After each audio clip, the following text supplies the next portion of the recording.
Hey guys, it's BlockchainBrad, and today I'm very honored to speak with Jeff Cao. He is the CEO of none other than PChain. If you don't know what it stands for the first native multi-chain system to run on the EVM. Jeff, thank you very much for your time tonight. Thanks, Brad. It's nice to talk with you again. As always, mate, and obviously thank you for your time. It is late tonight for you. But Jeff, I want to talk to you about all things PChain, but I want to do it in an update because we have spoken before. So let's go through firstly the terminology for those who are new to PChain. As I said before, native, multi-chain, first to use the EVM in this respect. Talk us through why those terms are important. Why is it important to be first? Why is it important that it's native? And why multi-chain? Okay, cool. In fact, we have this judgment in early of this year, and at that time, not too much people talk about multi-chain, especially talk about the native multi-chain. So we highlight its multi-chain and its native multi-chain, because for multi-chain it looks very simple, just have a different several chain, then it can be called like a multi-chain. But why we have a native? Native means the interoperability between this child chain and the main chain. So even though the structure level is a multi-chain, but in the external point of view, maybe it's like a one chain. So we believe this is a very important structure level changement comparing to existing single chain. For example, Bitcoin and Ethereum, all these kind of chains existing chains are just a single chain. So why we have this new kind of new technology or new direction? Because we believe this is a very good direction to really scale out blockchain and make the large scale blockchain applications happen. But time's life. Just interrupt there for a moment. I want to break this down. I'm gonna interject sometimes because I've seen your other interviews, and I'm going to break this down for the audience. Now, you say that the big asset inside this slogan is the main chain and the child chain. So let's really focus on this, because we can remove first, because there's other companies or other startups that have come in and they've done something we could argue is similar. There's only a few, but they have. So first, not so important, but what is that the way you've designed the main chain and the child chain to interoperate, and how complex they are with regard to the trilemma and solving this issue. So let's talk about this in detail now and really let the audience know how important this is. Yes, great. You know, a traditional single chain. Let me start with Bitcoin, because at that time only coin transfer, so they just lead very small structure or single structure. That is good enough, right? But for a very long time, that there are no additional innovation beyond the BTC, beyond the Bitcoin. Right. Things happens when Ethereum come. They have a smart contract. Right, so you can see that given the smart contract, on the one hand, it's opened the door of blockchain to be applied in different industry, in different applications. No longer just a token, just a coin, right? But on another hand, it's make the whole system become much complex, because at the very beginning, it's very simple, just the token transfer. All the things are very simple, very exactly same, right? Just a token transfer. But if we smart contract, that means this smart contract, the function of this smart contract can be totally different from another smart contract.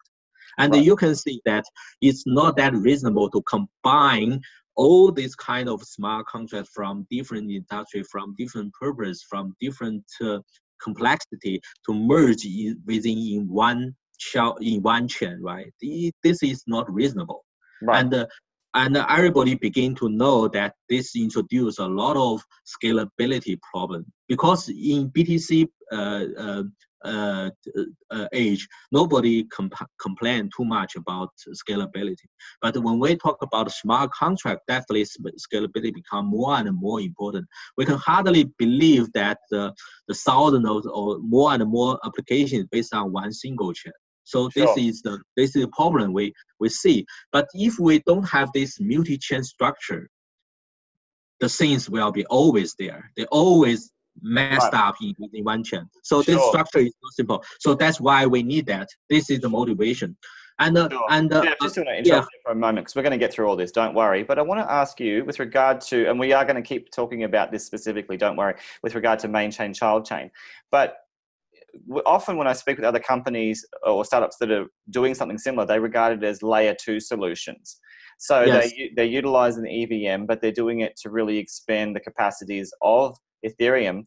Could we argue that you also are a layer 2 solution with your own layers built in that we're talking about now? Yeah, I think this is different words. Before we talk about native multi-chain, nobody say about the layer 2. But layer 2 definitely is maybe we can say multi-chain is a layer 2, but maybe from our angle, layer 2 is a multi-chain. Okay, great. So it makes it really clear, because I want to really get the audience to understand that you can operate on top of Ethereum. That's the point. But the way Exactly. you do it is in a multi-chain sense. So let's go back there, and I do apologize for interrupting. No problem. Let's expand upon, let's go with the multi-chain first in terms of the main chain, and then let's talk about how complex your child chains are, because they're really unique the way you design them. Yes, in fact, the multi-chain is, or several child chain is somewhat different, because if you just have a 2 or 3 child chain, then it's maybe not that hard. But the image that you have a 10 child chain, the things become complex. But when we have our testnet launch in September, we are not just the 10, we not just the 3 or 2, we have a 256 child chain in the meantime. So okay, let's compare that to, let's say, EOS. They had 21. From your knowledge, how many others have anything like 256 to start? I don't think there are very many that do that. No, not too much, frankly. No. As far as I know, we didn't see any multi-chain system who can support 256 multi-chain or child chain in the same time. To start. Yes, because it's a scalability problem. To support tens of child chain is one thing. To support 100 chain is another thing. To support 200 child chain they have a different problem. And in sometimes maybe some problem you can hardly find in just several chains. But if you have hundreds of chains, definitely the problem become more and more complex. And the scalability is not just the TPS, the scalability also the number of the child chains. Sure, and so that's what makes the more child chain more complex. Sure, and that's what makes you so unique, because your number of child chains, but also inside that you have operations where you can function as side chains inside them. And you also have a mechanism in which they can operate with their own smart contracts, potentially with their own completely self-governing system, whereby they could run their own dApp. They could... Yes, they have a lot of things. For example, if we just talk about 2 or 3 child chain, you know, every child chain they occasionally they need to update or communicate with the main chain, right? But if you just have a 2 or 3, it's not a problem, because just occasionally 3 or 2 block, you can upload all the block of child chain to main chain directly, right? They will not introduce too much trouble. But imagine you have 200 child chain. In the meantime, they may upload their own block into the main chain. What happens? In very limited time, hundreds of blocks need to upload. So this is a very simple and obvious problem to be resolved. Right. Unfortunately, we can do that. Okay. So what's the primary function of the main chain? If you could just tell us in terms of specifics, is it purely transactional? In child chain, we can support EVM, we can support smart contract. You can definitely, we would encourage to have a one child chain for one smart contract for your application. But in some time or at the very beginning of the app or a smart contract, maybe you don't need to that expensive for you, because you don't need that the entire child chain for you, right? So we can also have some official child chain to allow you to deploy your smart contract or the app at the very beginning. Then you can grow, you can have more people, and whenever you grow good enough, you already have a good enough attention and get enough fund, then you can establish another child chain. And we can help you to mapping from this main chain, this official chain to the child chain. But this we haven't do that, but we made the initial design. This is exactly what happens in ERC20. For example, for everybody want to have their own chain, right? But at the very beginning, they may send the ERC20 token in Ethereum, and after that, they build their own chain or main chain or whatever, and then they need to map in their ERC20 token to the main chain. So that's exactly what they do, right? But with PChain multi-chain structure, we can do this kind of things, and all these kind of things can be supported by the underlying technology. Supported by PChain.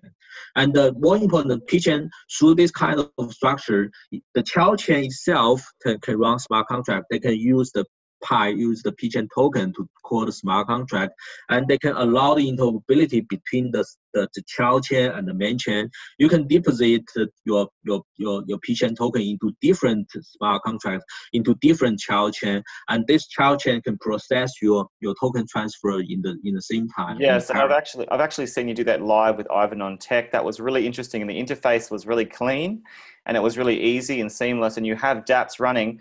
Just to throw this in, because I was going to ask you later, but how many dApps are you currently running? And obviously they're running through the child chain. So how many are currently on the network now? In fact, not too much. We contract with over 20 partnership, and some of them are decentralized exchanges. Some of them are wallet, and some of them are, for example, security. Security. With security, and some of them is middle layer, and some of them are the app directly. And for example, very interesting, I think, is UDAP with a middle layer, and the UDAP itself, they have over 20 applications. For example, the ticketing in the app, and they have some application in music. But I think for time being, because we still mainly focus on technology development, yes, and we are still in the test net. So, but the trend become more and more obvious. More and more, the app, they begin to think in the collaboration with us. We can always get 2 or 3 applications. Yes. And Jeff, it's exciting that you have done 20 already, and you're in testnet phase. That is really quite a feat, because typically you really start to achieve these kinds of things as you move to the mainnet. Now let's talk about the trilemma issue. Let's pull it back into the features and some of the inherent challenges. Now, how are you going to address all three? Well, I've looked at your performance. Your real asset in the 3 is scalability. It's 120K at peak. How are you going to address security, particularly because your decentralization's okay? How are you going to work all 3 to really stake a claim that you can solve the trilemma issue? In fact, I think the first thing is we have a very unique consensus algorithm called the PDBFT algorithm. Traditional PBFT is nothing new, right? It's a very traditional algorithm. But the problem is the traditional PBFT algorithm is relatively centralized, because it only can support around 20 or 25 different nodes to achieve consensus. But the beauty of PBFT is instance finality. That is, the transaction is confirmed within 1 block instead of the 6 block in POW. So more and more algorithm became to do something based on PBFT algorithm. For example, definitive. For example, Algorand, or all these kind of things they based on PBFT. So one of the key innovation of PChain PDBFT algorithm is we try to reduce the communication cost of PBFT. Why PBFT cannot hardly decentralize? Because the communication cost is too much. It's N squared. So as the number of the node increase, the communication cost become much more important and huge, which reject the consensus or cannot make the consensus happen. So that's why they can only support 20 or 25 different nodes. Right. Is that the same for DPoS? I mean, you're talking about the N squared to N problem or issue that you're resolving. So I would assume it works in the same fashion for the limitations inherent with DPoS. Yes. For DPoS, I'm not sure, but generally one of the key things for achieve consensus is to reduce the communication cost, to try to them to communicate as less as possible. Then image that you can allow more and more node join the consensus. In fact, the number of node is one thing. Another important thing is how many node can use to achieve consensus, can determine whether this block is valid or not, whether this block is in the chain or out of the chain. So this is the key. And this is what I want to talk to you about, because DPoS, for example, as contrast, they have a very clear voting system. From my understanding, you are dynamic by nature in your mechanism. So talk us through this dynamism and what sets you apart. Yes, through this dynamic process, we want to make it more fair and to have everybody to have the opportunity to become a super node or validation node through this dynamic node, the mechanism to change it. And whenever we have a changement, we call it one epoch. And whenever an epoch comes through, then a new batch of validator will come to this process, and we utilize a mechanism named blind bid or this kind of technology to allow you to compete. On the other hand, we can confirm whether you win or not. Right. So we design this kind of technology, and we even apply several patterns for the blind bid and also the PBFT algorithm. Okay, so they're completely patented. How many patents have you put in so far with regard to the PChain? So far we already have a 4 patent get the patent number, and we will submit 2 patent in this Friday is for sure, because everything is ready. And always everybody is asking us how many additional patent you have. The answer is we can always generate more and more patent every week and every month, because we have too much innovation. Right. Well, you mentioned with regard to the supernodes, talk us through, is Panda part of this system that you've designed for the supernodes? And how many supernodes are you planning on including in the, I guess, the attempt to really create incentives for people? Because there's a certain amount of tokens you require to be a supernode as well. Yes, definitely. Supernode in fact, very important. The first importance is decentralization. We don't want all the node to be controlled in PChain Foundation, right? We need to have an external node. And also on the other hand, it will be very important to attract more and more attention externally. And we also hope, why we designed PBFT algorithm, that is, we try to make more and more nodes come into the consensus, because the more nodes come to the consensus, the more decentralization it can be achieved. So through that, we can have a better balance between the efficiency and the decentralization, because we always remember that security is definitely we cannot break down, right? But but if you have you compromise too much decentralization for the efficiency, then it will be also some problem. Right. Well, let's talk about now your TPS, because it's quite high. But talk us through how you're going to really make sure that your child chains really have the best TPS, when literally by number it decreases according to how many you have in the ecosystem. Yes. In fact, TPS is looks very simple, but also it's very hard, because everybody is talking about TPS. Because TPS, if you want to compile, you need to use the same hardware, you need to use the same network, you need to use the same test transactions, or these kind of things, and also you need to have a designed the time window, because for different time window, maybe you can get different TPS result.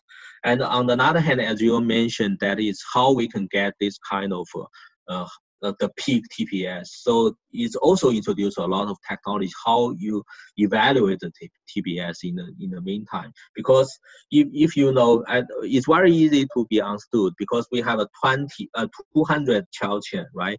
Maybe in the one time, the child chain achieved the peak TPS, but maybe 2 minutes later, another child chain achieved the TPS, right?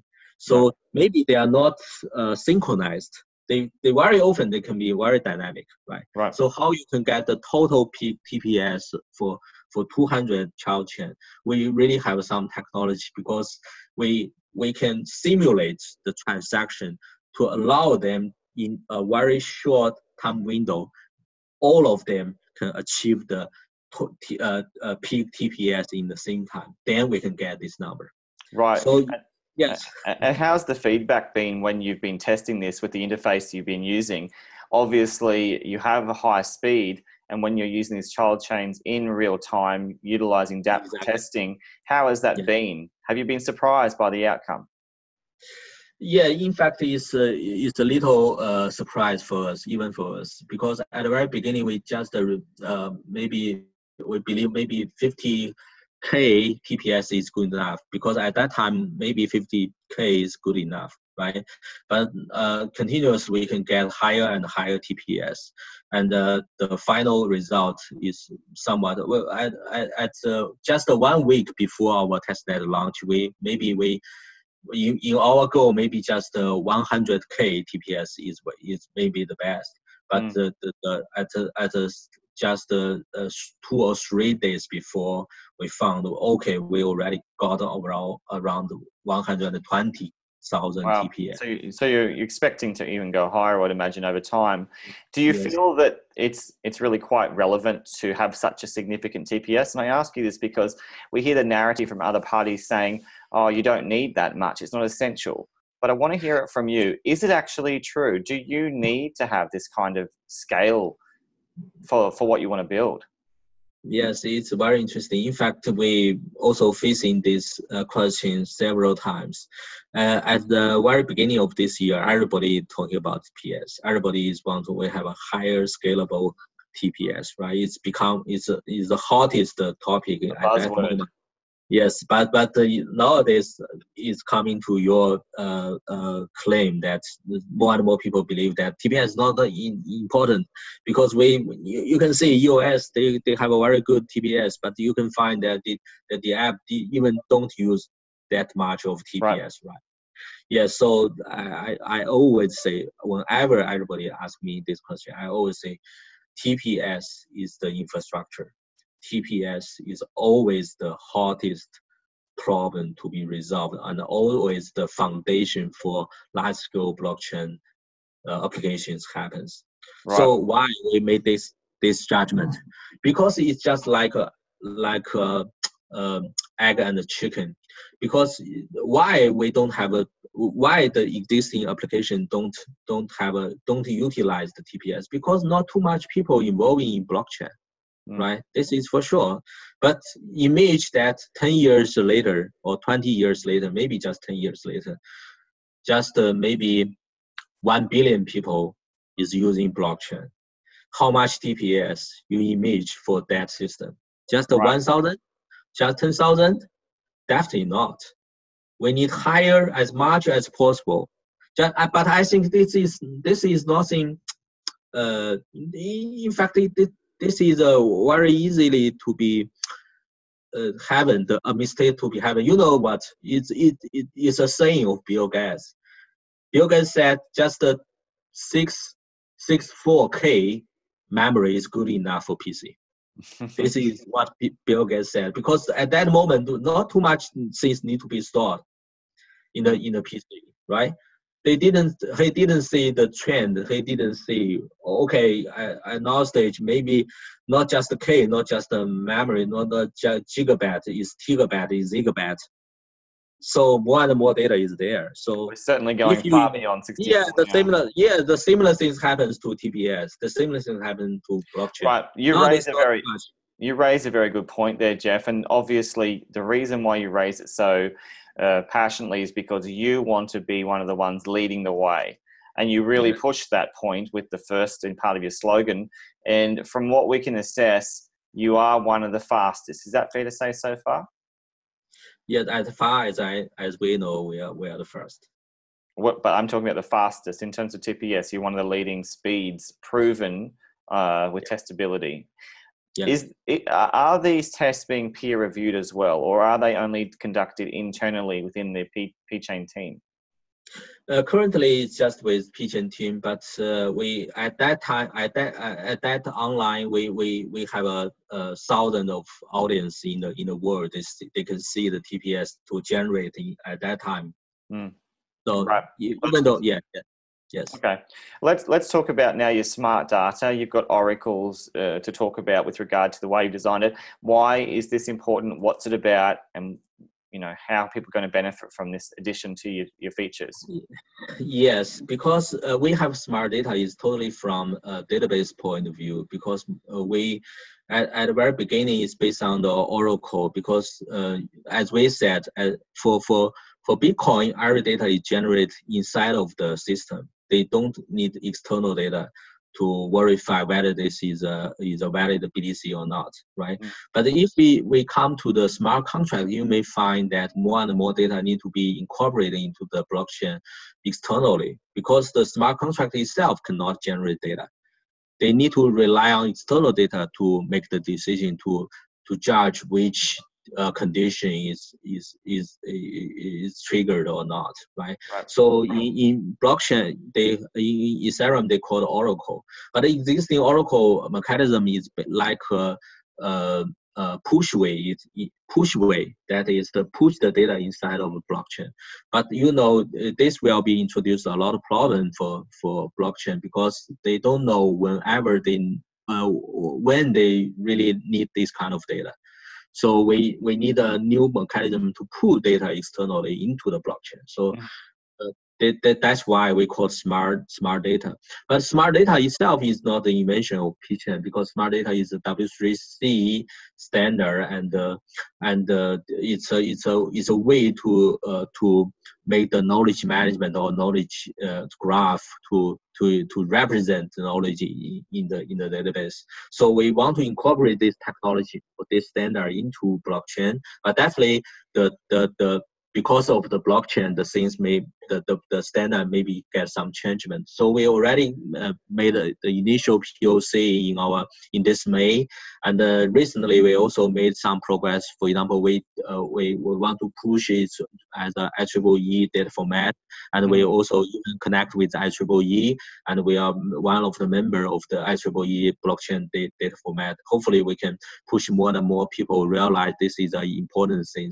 And on the other hand, we also launched a Smart Data Alliance. We already got around 10 different institutions and organizations to become part of the Smart Contract Alliance. And we want to attract more and more people to define this standard, define this collaboration together. Because especially when we talk about cross-chain, when we talk about the data exchanges, definitely the smart data standard or smart data format is very important.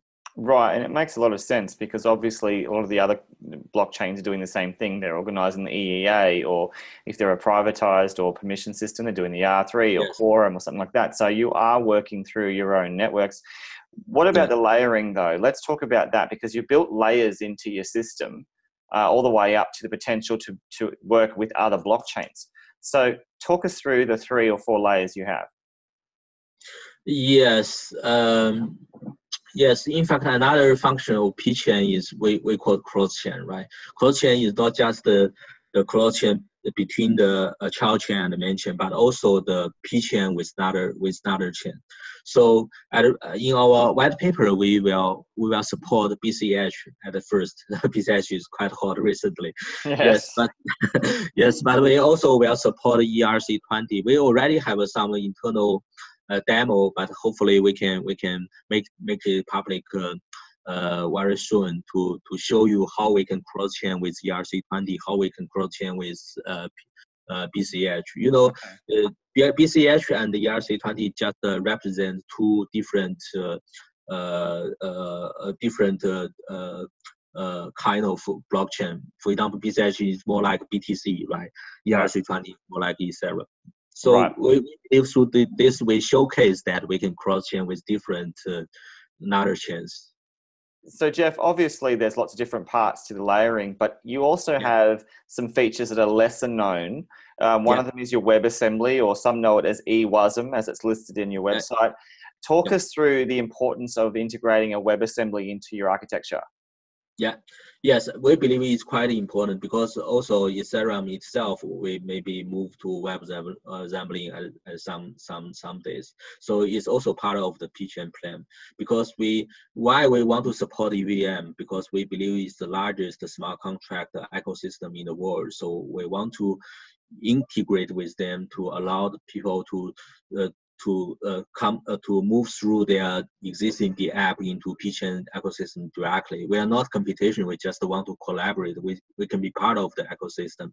So the similar things happens to web assembly or e-assembly because this become obviously a big trend for Yes. For the blockchain. So the similar thing happen. The same strategy for PChain. We will support that as well. Right. Well, speaking of support, talk us through how you're going to support the developer. SDKs, have you got one or are you planning one? Are you using the Ethereum SDK for now with their toolkit? What is the plan to really help the devs? I think maybe go through step by step. At the very beginning, maybe just use the existing EVM, and then when it become more and more mature, we will adopt SDK, and finally maybe someday we can support WebAssembly directly. Mm-hmm. Yeah. Right. So if you do that and you move out and you have your own isolated SDK as a service for developers, are you going to become a competitor to Ethereum?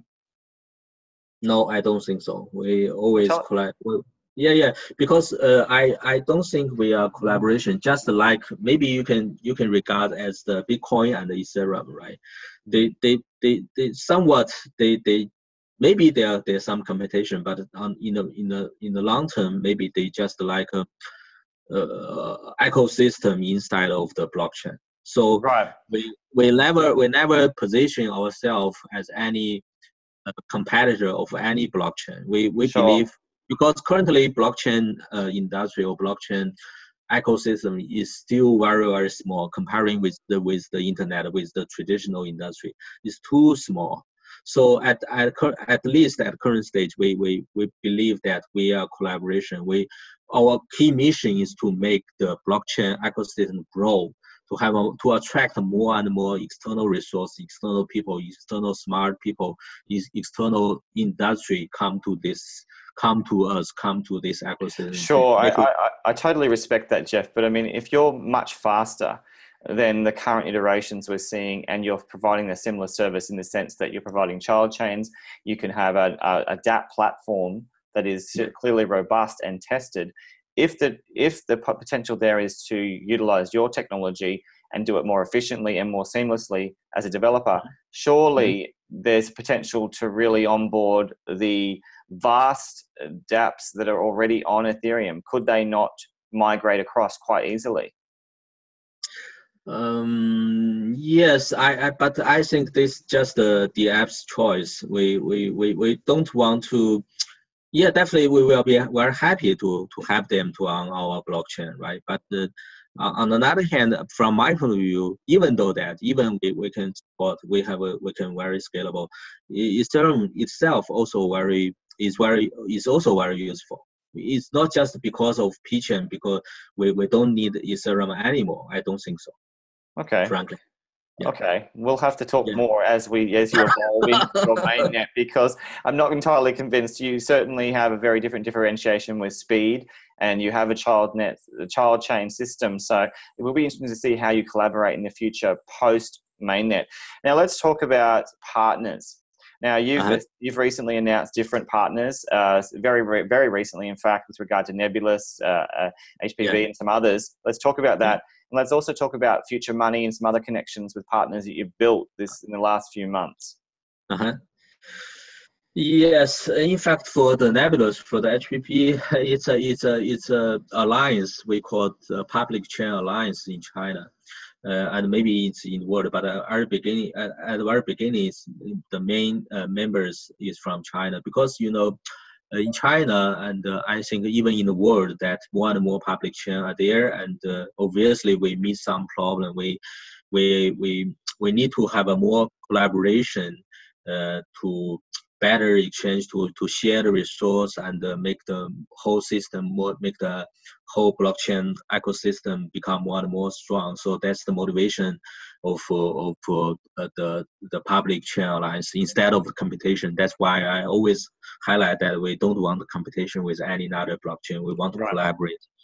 So that's the motivation. On the other hand, I think it is also very meaningful because through this kind of communication, through this kind of discussion, maybe you can think that without this alliance, we maybe sometimes, especially some fans or some members, they may regard, okay, you are my competition, you are my competitor, and they even want to because I love PChain, I don't love but some Jeff, other.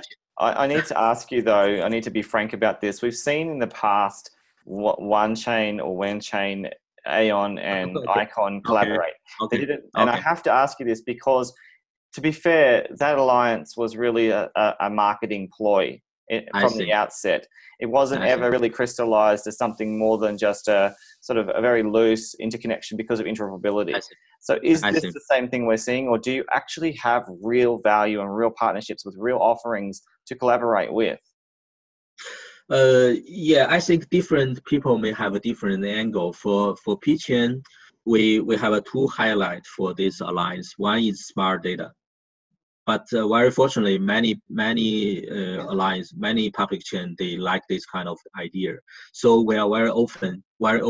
If you want to become part of smart data, if you want to adopt the smart data format, feel free to let us know. So we're very open for that. This is one thing. Another thing is about cross-chain, because we have a very unique cross-chain technology. So every chain they want to have a cross-chain technology. Maybe they don't need to reinvent another technology. They can just use PChain technology directly. So through this, we are like a technical outsourcing to this alliance. We have this kind of offer. Then you can use it or not. It totally depends on you. But I think this kind of alliance or collaboration, I think, is also depends the leader. What's your framework? What's your understanding, and what's your position to the ecosystem, to the blockchain? If you are very narrow, if you close your mind, then maybe you can hardly collaborate with anybody. You maybe just like a marketing or like a big business show, right? They don't have the real things happen. But based on our existing experience, we believe, especially if you really can offer some cool technology, because nobody can do all the things, even for PChain, we can just do several core technology. It makes sense entirely that you're aligning with prominent blockchain startups that are well known, particularly in China. Now, let's talk about some of the other key partnerships. You've got Future Money. You've had a hackathon, a partnership with Junction and with Digital, I think it's called Digital National. Digital Nation. So, and that was in Finland. So talk us through some of these really innovative partnerships you've made and what they're doing to help build you as an ecosystem. Okay. Yeah, this is a very interesting topic. In fact, many people want to have a core junction with PChain because we got a lot of attention recently. But we very select our partnership, especially on hackathon. Why we choose Junction? Because Junction is the largest hackathon in Europe or even in the world. They attract a lot of developers. Half of the developers, they already attract 1,500 developers in this year, and half of them are senior developers instead of just a freshman. And another half of the developer is from the students, the top students in top university, for example, MIT, Harvard, and all this kind of big university. So we believe it's a good opportunity to showcase PChain technology, and also this junction is aligned with the digital nation, with this kind of theme. Which we believe is also very important, because the digital nation is not just a slogan; it's a strategy for Finland for several years, and many people are the members of this digital nation. So we also believe that through this kind of collaboration, on the one hand, we can utilize PChain to design different app, and on another hand, it can have something continuous to move within this kind of thing, because the digital nation will be always move together and something like Sure. that. So obviously those kind of developer events that you're orchestrating and you're leading are important for the development, and also to maintain the high standards that you represent. Exactly. Because you know, you're certainly not a run-of-the-mill type of company if you're attracting these kinds of people to hackathons. Let's now talk about research, though. You've collaborated with Future Money. Yep. They are a research entity. Talk us through why that's important. In fact, Future Money is one research. Another research is, in fact, we also had another important collaboration with ICDM, IEEE Conference on Data Mining, which is the top conference in this area in academic, and all the famous researchers will come to this conference because my background also data. So maybe from data point of view, blockchain is like a decentralized or distributed database. So it's very natural for us to have a more voice. And another thing we want to, maybe we can make this announcement in advance. That is, we will launch some corporate research for ICDM based on PChain. One topic is on smart data. We can attract academic people to research how the smart data things in blockchain. Another thing is data reduction. We will launch this kind of corporate research in ICDM, and also we will discuss and in interaction with the academic people. And also, from IBM sent a very important people who is a IBM fellow to join this conference, and we will have a good discussion with him. Right. That's interesting because IBM are also doing their own blockchain initiatives very deeply, as you know. ICDM, high standards. So across the board, you're covering your bases of research and academics. But now let's get to the other side of the coin. No pun intended. Let's talk about enterprise, because a lot of people want to focus on this. What kind of partners are you connecting with now, Jeff, that prove you understand the imperatives of business? Because it's one thing to be really smart. It's one thing to have amazing technology and collaborate with all of the big brains of the space. But if you're not bringing the CEO of business into the conversation and leading this, you're not going anywhere. So how are you going to build this out as a business? Okay, yes. I think this is very natural for me because I worked in IBM for 10 years. So I well know how to collaborate with big enterprise. And also we have a very important partners who introduce many important enterprise for PChain. But frankly speaking, we are still in relative native early stage. But definitely you will see that we have more and more partnership with big enterprise directly. Give us some hints. What can we expect with the enterprise movement? Yes, you're in testnet, moving to 2.0 of your testnet, but still, give us some hints of what you're actually building, what you're thinking with enterprise, where you're going, what kind of names, how big are these companies? Yes, for example, we have some roadshow with Star Alliance recently. And they are very interesting to use PChain technology to do the eye points or to do these kind of things. This is one initiative we have done recently. And also we also have some collaboration with bank. My previously experience is we're working intensively with banks. And how big are the banks? Sorry, I cannot mention the name, but anyway. Are they internationally known? Yes, definitely. International and also, yes. But anyway, I think the enterprise, we are very selective because, financial is a direction, but frankly speaking, I don't believe financial we can get too much breakthrough because it's too protective. So, but on the other hand, maybe I think supply chain will be another interesting direction to follow. And also another thing, maybe we can already announce that we are partner with gene technology company in China, who is a listed company in China. So maybe we will collaborate with them on gene data Right. and how to collaborate with blockchain. So Gene, sorry, what was the name of the company? Gene. Watson Gene. Right. Okay. So are you partnering with existent companies as well, ones that are real companies? Because when we hear about that, that means that it brings legitimacy to PChain as a real company because you're integrating into the world of business via partnership. In fact, through this kind of partnership, we define ourselves. Definitely, we are not a company. We are a foundation. So we are not based on profit. We just want them to use PChain technology to build their blockchain. As someday their blockchain, their alliance chain or private chain can be part of the can connect with the public chain of PChain directly. So maybe we can do that step by step. This is also we call the enterprise alliance. When we use some technology with enterprise at the very beginning, we just build the alliance chain. Right. So if you're a non-for-profit essentially, and you're designed to be a community-driven project, how do you sustain it, and why would you do it? You know, if you've come from a corporate background and also a technological background, why would you do this and bring benevolence to blockchain?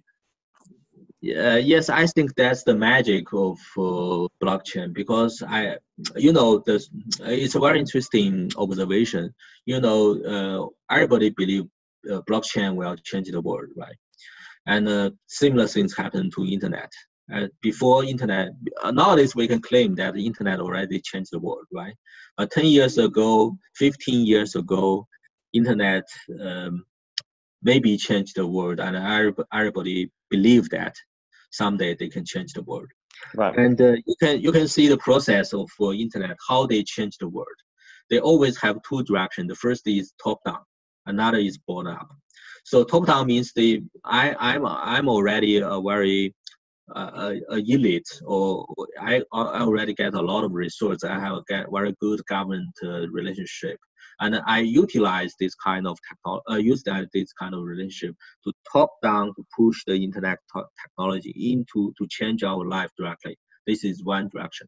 Another direction is like a bottom up. That is, I don't have too much relationship, or even though I have too much relationship, but I don't utilize this kind of relationship. I just use some grassroots this kind of things to bottom up. To at the very beginning, it's not that shiny, it's not that important, but some days you may say, oh, more and more service, more and more business is based on my network, is based on my internet. Right. Yeah. Well, so that's how. Yeah. Sorry. Let me have this. So the similar things happen to blockchain. So from my point of view, because before I have a PChain where I initiate this kind of foundation, I work on alliance chain for three years. We already connect with many banks in China. We already do these kind of things through our relationship, through our technology. So from my point of view, this is more like a top down. Sure. Instead of up. Sure. Why bottom up? The bottom up means you are from grassroots, and then you can continue. Sure. I just need to jump in because of the length of the response. But Jeff, I want to really just cut to the chase though. What people want to hear is that you've built in a sustainable model to create some sort of longevity. So if you're a non-for-profit, all people want to know is how you're going to sustain your design so you can continue to build this. Yes, I think this maybe this is another thing. I always talk with my team how we can judge PChain is successful or not. Right. Okay. Well, time will tell. I ask her this question: how we can judge PChain is successful or not? I always ask that. Sure. Well, so you're asking the right questions. For me, the answer is, you will find that one day PChain is successful, but without Jeff. Right. So again, the answer is decentralization. Yes, we don't need Jeff anymore, but PChain can grow itself. Okay. It can grow economic. I've spoken to Elastis at length about this with Rong Chen as well. He's also graduating to a more observational role. So again, I will always ask if every leading member like yourself, is that really practicable given that people rely on you for feedback, for leadership, for building this right now? And also, is it also fair to say that it is possible to build out enterprise, even of PChain? Do you have to be non-for-profit to be truly decentralized? Is that an imperative? And will it even work? Is that too ideological to be driven by the community for the community and not generate revenue? Yeah, I agree. Because I think if you have some leader, definitely it's already centralized, right, instead of decentralized. But the spirit of PChain, of blockchain, is decentralization. Decentralization means nobody have the absolute power. Nobody can. It should be more rely on community. It should be more rely on itself, like a organic growth, Like or a DAO. organic. Yes, something like that. So I believe that would be a dream, but definitely that would be a right goal for us to purchase. Otherwise, why not just why you need a foundation? Just a company with profit. That's Well, good enough. I ask you quite sincerely because right now we're seeing the emergence of permission systems, hybridized systems that really are ticking the box for a PZig enterprise. They like seeing that. So are you willing to flex a little bit? Are you willing to be a little bit more flexible in your design, or is it purely and simply going to be 100% decentralized, having it completely self-regulated in this respect? Or are you willing to acquiesce if you need to redesign the model to be, slightly centralized for the sake of enterprise needs? Yeah, I think for the good of community, for the good of project, I would insist that we need to have some mechanism to make it as decentralized as possible.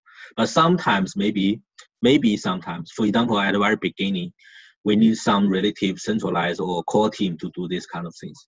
But after the PChain come to stable, come to relative mature, we need to share the power. We need to make the community, make the more people they do these kind of things from their own heart, instead of they working for you. So from this point of view, I insist that we need some decentralization. We need the power of community.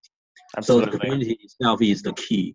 Right. Well, let's talk about your roadmap now as well, because obviously that's important. Now you're currently in the testnet phase. Are you moving into 2.0 yet? Yes, we will launch testnet 2.0 in the end of this November. Okay. What can we expect from that point forth? When is your mainnet? Is that happening early next year? Yeah, mainnet. Yeah, maybe currently we're seeing it will be on the schedule that is in March of 2019. Okay, and what can people expect at that time? Will we see more programming language compatibilities? Will we see more evidence of some sort of toolkit, or will people be able to engage more in the interface? What's expected to happen at this launch? By the launch, definitely we will. That means our network become more stable and more secure, because through this testnet 1.0 and 2.0, we fixed a lot of bugs recently, and also itself can have hundreds of nodes, or even much more nodes, and also we will have some the child chain to build gradually, because this definitely, the more the app and the more child chain will be established gradually. And also after that, our focus maybe changed from the app driven. That is, maybe we will launch some the app center, and we have a more document to allow you to build the app on PChain directly, and allow you how to make the cross chain call, allow to you write a multi-chain the app, because through these kind of things you can make the real things happen too, with the parallel computation to utilize the full TPS or PChain. Okay, to could that expand beyond Solidity? I always find it difficult to say, but can it move beyond Ethereum's programming language into, say, for example, Java or JavaScript or Golang? For Java, maybe they need some more time, because that's the core of blockchain. So currently we mainly support EVM, but maybe Java, even WebAssembly or another programming language, maybe it's on the horizon. Yeah, but currently we have a lot of additional work need to be done. For example, smart data, for example, cross-chain. We need to do this step by step. Sure. All right. So you have a lot going on. We've talked so much about the tech. Let's now talk about the strategy to get the people to really engage, because we're not talking about the people in the crypto sphere, but also those far beyond that who've never heard of PChain perhaps. What is your marketing strategy to really build out PChain so that you can connect with the world and let them know you exist, let them test it, experience it, let enterprise lead the way as well? How are you tapping into the markets to become known? Yes, because we will have more meetup, hackathon, and for example, ICDM, this kind of talk conference in the world, and to attract more academic people, to attract more enterprise people, to attract more fans, more members globally. And very interesting that we also build the community in a bottom-up way. In very limited time, we already set up the English channel. We have the Chinese channel, and we grow to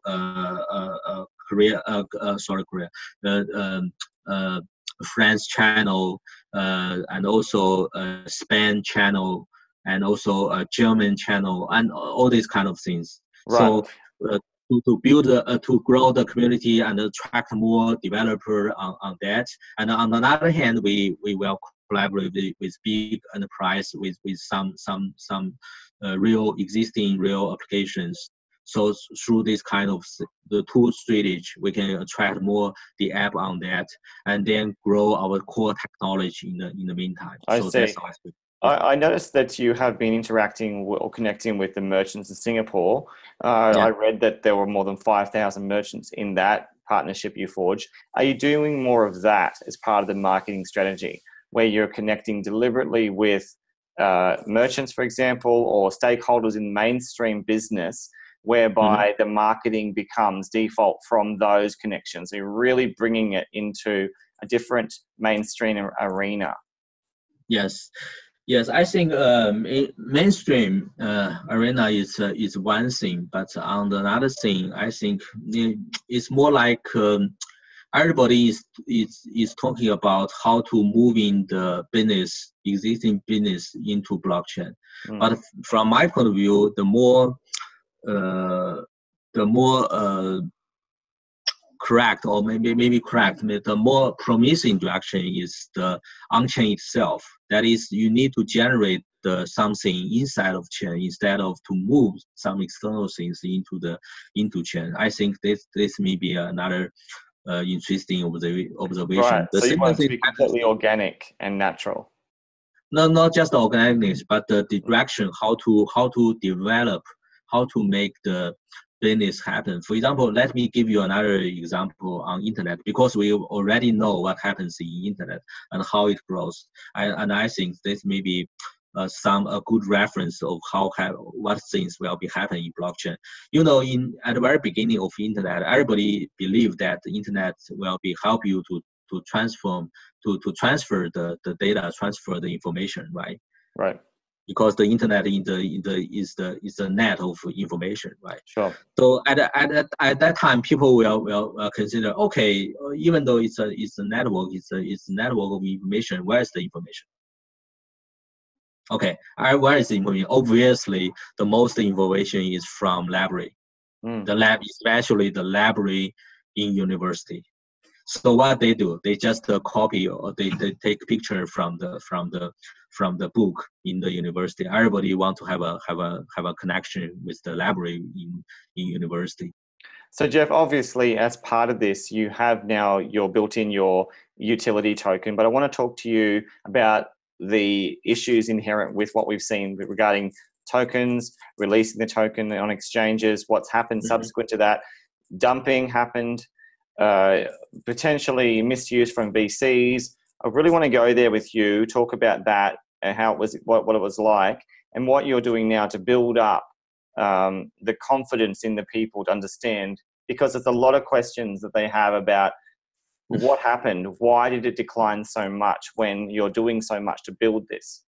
Okay.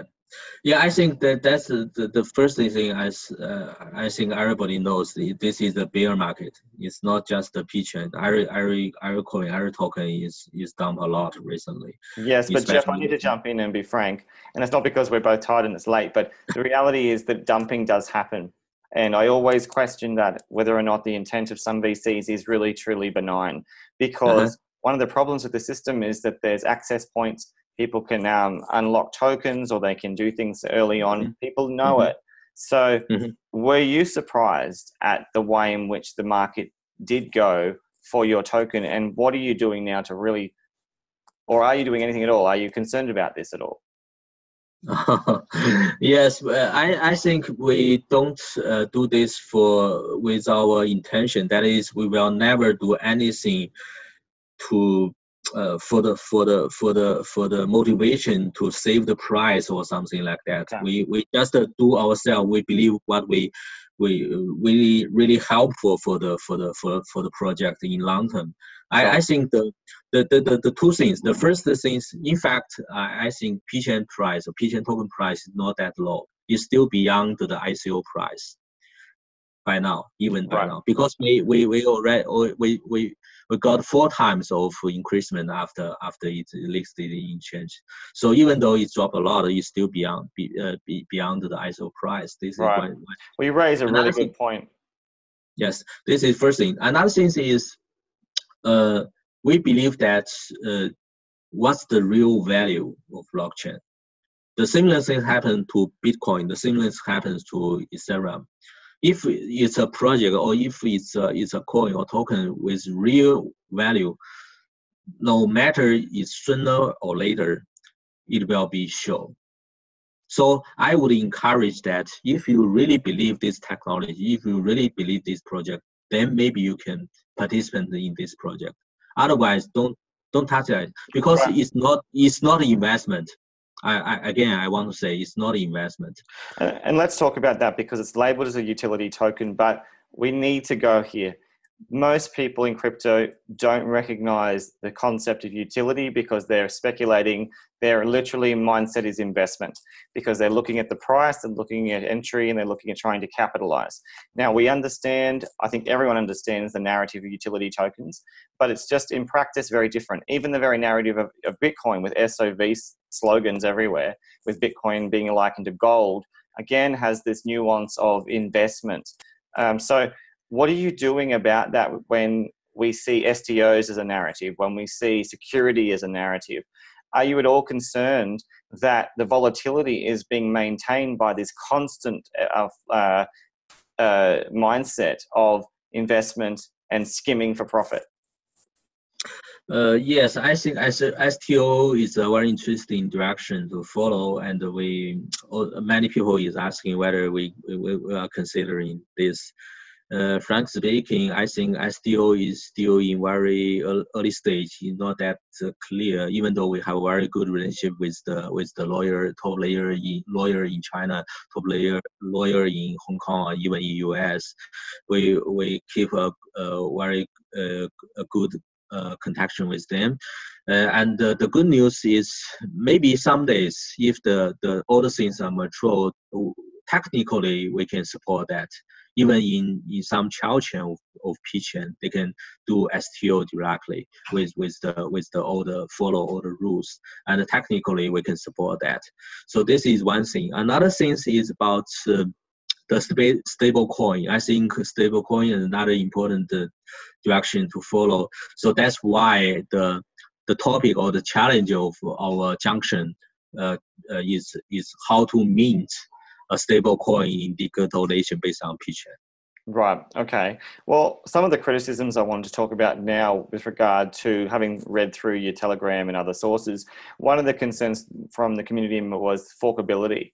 Now, you are related to the Byzantine fault tolerance family in your mechanism. So are you concerned of the forkable capacity of the future? We've seen this happen before in proof of work models. Can this be done? Yeah, I think fork is two things. The first thing is a technical fork. Another thing is community fork.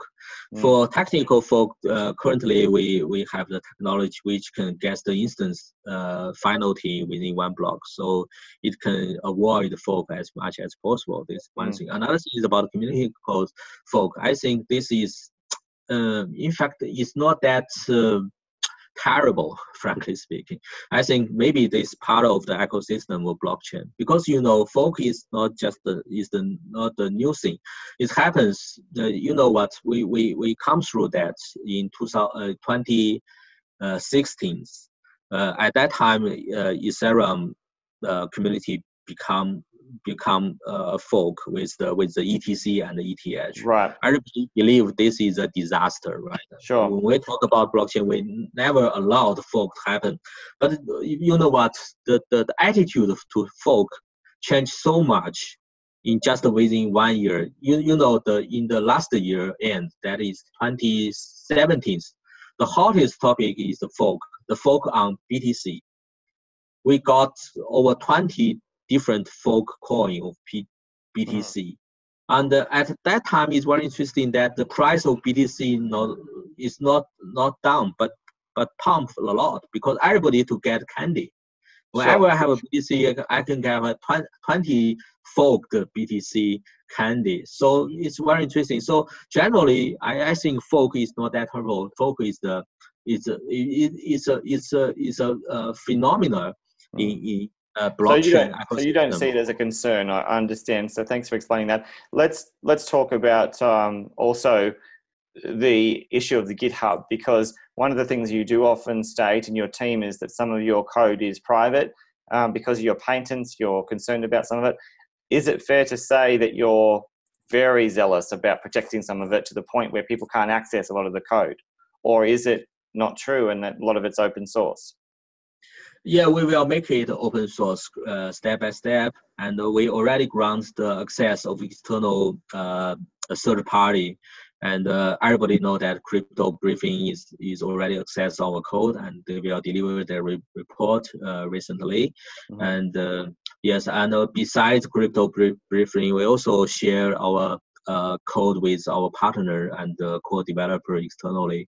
So it's definitely we will be open source, and why we don't want to make it open source, because we don't want to. On the one hand, it's based on because of the patent things. Another thing is we want to not that disturb externally. We want to more focus on our technical development without get too much comments externally. So definitely we will open source, and this is for sure. And we already got around the I can't remember the exactly the lines, but at least 10,000 or even more code in the core modules, and we also get some another maybe another 10,000 code for the supporting code or something like that. Right. All these kind of things. Well, Jeff, it's been an absolute pleasure. We've talked so much about so many different facets of PChain. Again, I've really learned that you've built up this capacity for the child chains more than when we initially spoke. You've really built out also your partnerships. You're making sure that you're moving well ahead of time towards MainNet. So I wish you all the very best up until that time. I want to talk to you at that launch. Is there anything you'd like to say to the community as a final statement before we finish tonight? Yes, I think it's not a good market for blockchain, and even somebody, because this bear market, some people or some team, they already leave this ecosystem, leave this industry. But I still want to remind everybody that blockchain is the future. This is for sure, and the PChain will try our best to make this happen. Absolutely. Well, Jeff Cao, thank you very much. You're the CEO of PChain. You are leading something that's innovative for the future of what we would argue is a new way of thinking about how we engage as a business, as we engage in terms of computerized systems, and most importantly, the way in which we utilize EVM, multi-chains, interact in terms of information, value, and beyond. So thank you very much for your time.